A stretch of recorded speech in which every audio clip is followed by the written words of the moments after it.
Load unload गर्ने मान्छे कोही पनि छैन, बढाबढीले सक्दैन। आमाको समस्या हो त्यो त फेरि।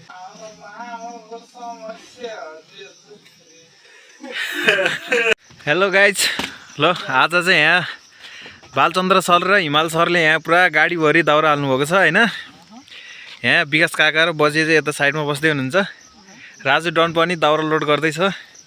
यो दाउरा चाहिँ अब सर र भोटेडर पुग्छ। बालचन्द्र सर ट्याक्क गाडी माथि बसेर दाउरा मिलाउँदै हुनुहुन्छ होइन। ल के छ त नि हिमाल सर, यसो एक दुईवटा डायलग भनिदिनुहोस् न त। भन्नु के छ र, गाउँघर खाली भयो, उहिएर कहाँ त्यो चिजहरूलाई लोड अनलोड गर्ने मान्छे कोही पनि छैन, बढाबढीले सक्दैन। आमाको समस्या हो त्यो त फेरि। आमाको समस्या नै बुझ्नु पर्यो। ल ठिक छ। गाउँमा मान्छे केटाहरू, युवा केटाहरू भनेको यति नै हो, जम्मा 2-4 जना होला अब गाउँतिर, अरू बाँकी। ल